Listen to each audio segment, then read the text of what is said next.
Well, good afternoon. This is Captain Josh. Coming back with the video for Shallow Water Drifter. I've had some comments, some people talked to me personally, and they wanted me to speak about cold fronts, high pressure systems, low pressure systems, how this affects with the fish. So I brought my whiteboard out, and we're going to talk a little bit about this. This is some really good information. Okay, so if you guys are avid fishermen, this is stuff, knowledge that you guys need to know. Okay, this is like, especially when you have a very short period of days to go fishing and you need to plan certain days to go fishing. This is days you can plan around. This will help you get the best productivity days, like the best time to go, the best turn on bites. Okay, these are what we're going to talk about. So on my whiteboard, I've already drawn this out. We have here the surface of the earth. Okay, this is the line. This is your surface of the earth. Okay, so this will be the surface of the water. Right here I have circled a low pressure. I'm going to write low right there, so that's low pressure. Up here I'm going to write high pressure. High pressure. So let's talk about our high pressure days. Our high pressure days are our good days. Blue skies, high clouds, low winds, okay? Warm, nice. Those are going to be days that are going to be good sunny days, okay? Low wind days. Those are going to be like the great perfect days to go fishing. Okay, so what we're going to have on a high pressure is the high pressure system sits up here. The surface of the earth is here. When the wind goes across the earth, you have the wind blowing in a direction across here, okay? So you have this much space. You have the high pressure to the surface of the earth, okay? This is what slows down your wind because you have this much wind blowing through this gap, the high pressure and the surface of the earth. Now, this may not make sense right now, but let's talk about the low pressure, and it'll all come together. Okay, so now we're going to talk about the low pressure days. Here's your low pressure days. Your low pressure days are what's going to bring in your storms, going to bring in your low clouds, overcast, okay? It's going to come usually with a front. It'll bring in cold weather or change of pressure in the environment, okay? So pressure means the pressure between this point and this point. Okay, you see this is mostly what is common pressure. Okay, we're going to put common pressure. Low pressure is interrupting that common pressure. So now we have this much pressure. So that means we have a tighter pressure, right, between this low and this surface. We have a smaller area. Okay, so the pressure you have here, if anybody's dove or swam to the bottom of a swimming pool and you feel the pressure as the deeper the water goes, this is kind of the same idea, okay? So we have a low pressure system that's moving in. It's causing pressure in between here. Now, not only is it doing that, all this abundance of wind that we have flowing through this big gap now has to flow through this gap. So that means we have to take all the wind here and bottleneck it into here.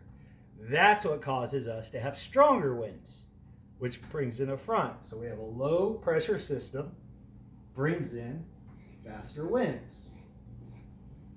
See how that's done? All the wind, bigger gap, same amount of wind, smaller gap. So that means it's going to be a little more, the wind's going to pick up a little more here on these low pressure days. So, how does this affect the fish?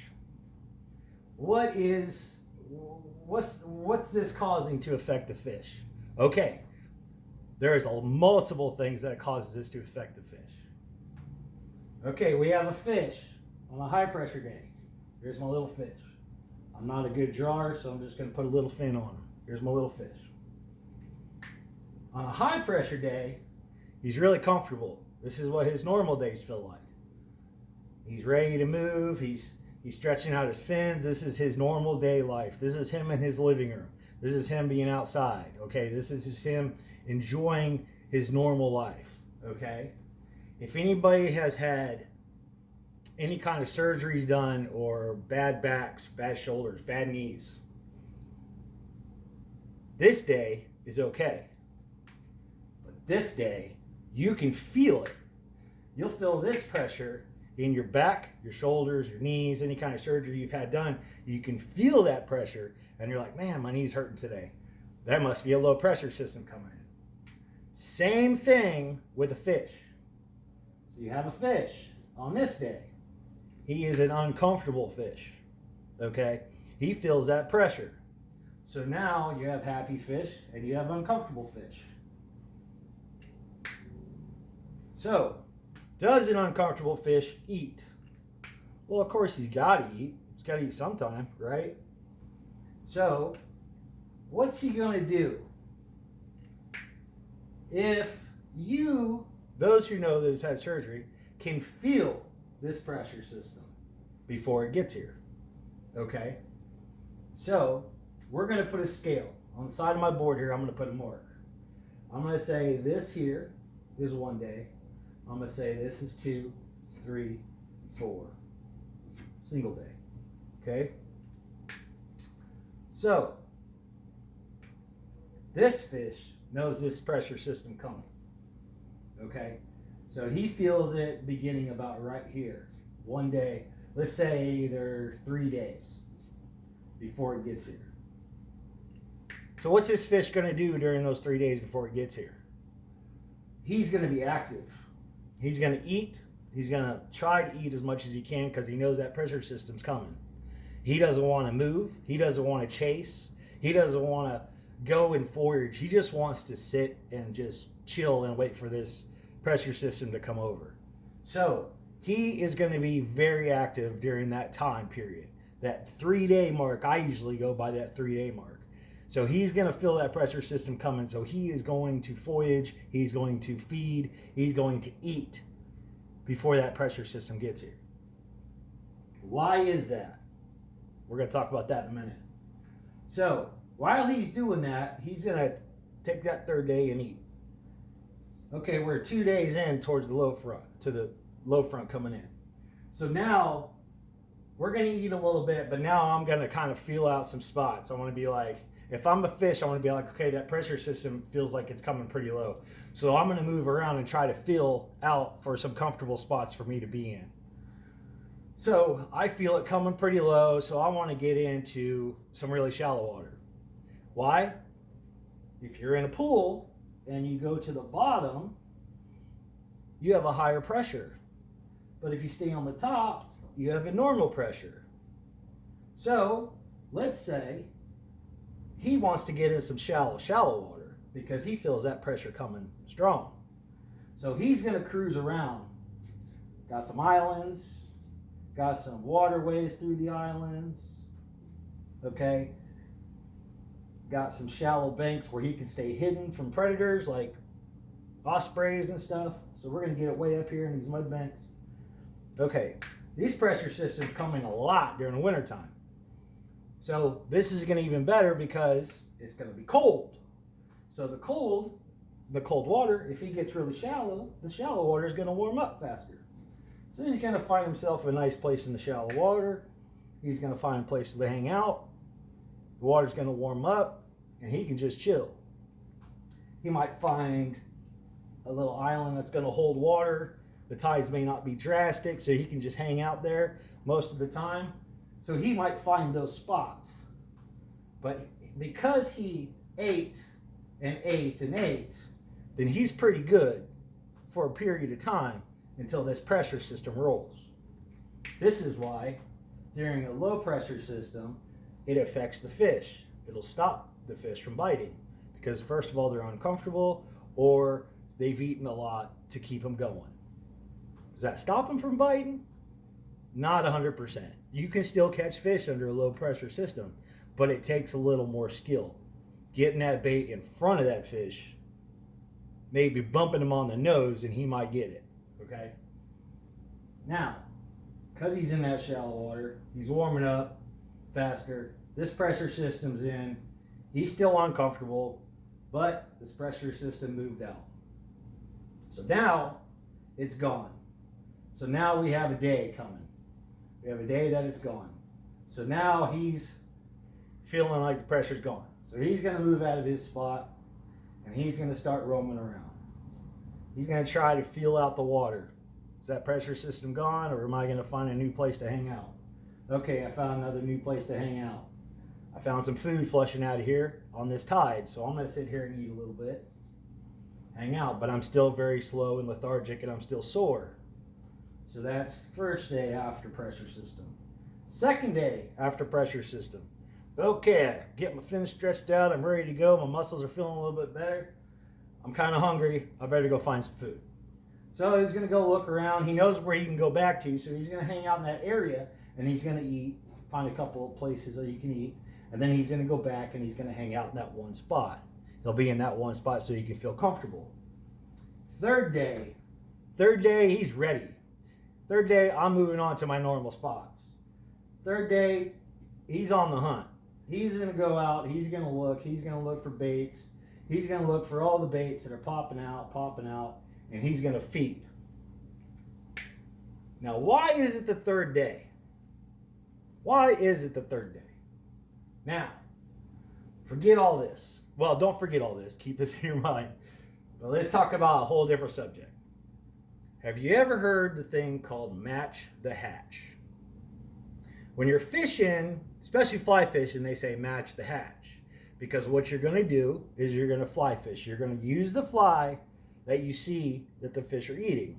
Sometimes they use a little dip net into a stream. They'll dip it. They'll look for the certain kinds of bugs they see, and they'll pick a fly that matches it. And then they'll fish with that and see if the fish are eating that. That's called match the hatch. Same with bait fishing.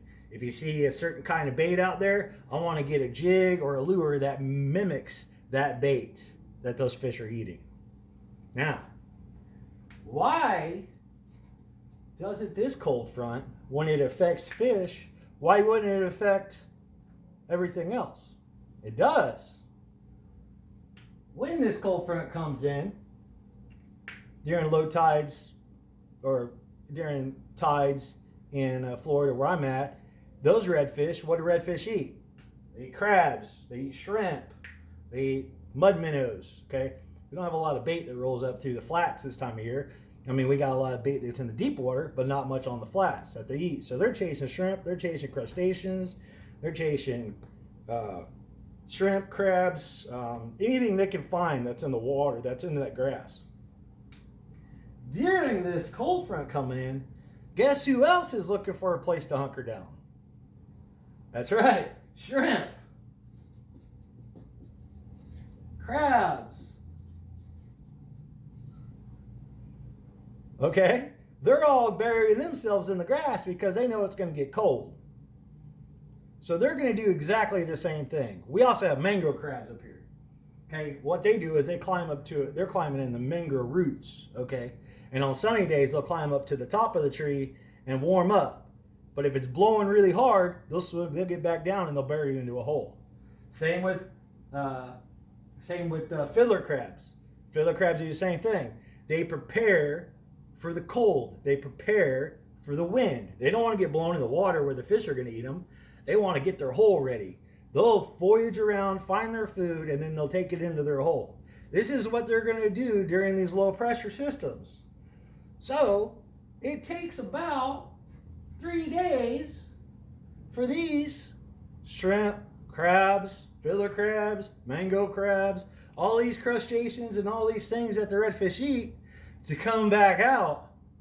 Now that it's sunny and it's warm and I can get back to normal life, this is how it acted. This is the activation of back to life. So the redfish is back to normal. The bait is all back to normal. And we're back to a high pressure day. You see how this works? So when you're looking at weather days during the week and you see it's 80 degrees today and it's Monday, But on Thursday, it's going to be 60 degrees. What day am I going to pick to go fishing? I'm probably going to be going on Tuesday. Maybe on Wednesday, but Thursday, probably not. Those fish are probably going to be shut down. Even on Friday, those fish are going to be shut down. I'd give it Saturday, Sunday. Monday, those fish are going to come back alive and ready to start feeding again. You see how that works? That's the difference between a high pressure system and a low pressure system. That's what's going to keep the fish on, and this is what's going to turn the fish off. Okay, these are things that you have to learn to be an avid fisherman. You have to understand how fish work. You also have to understand what fish eat and what they eat and how that bait works, how they understand. It's the circle of life, I want to say. Once you understand the patterns of a crab, then you'll understand why he's running away from what? A redfish. Once you understand the patterns of a shrimp, why is he burying himself in the grass? Because it's going to be cold and I need to store up. Well, that's going to stop the redfish from really looking for him because he already knows he's in the grass. I'm not going to chase him around. I'm going to wait till he comes out so they're easier to get. Make sense? All right, guys. Well, thank you for watching. This is Captain Josh with Shallow Water Drifter. I appreciate y'all for watching. Thanks.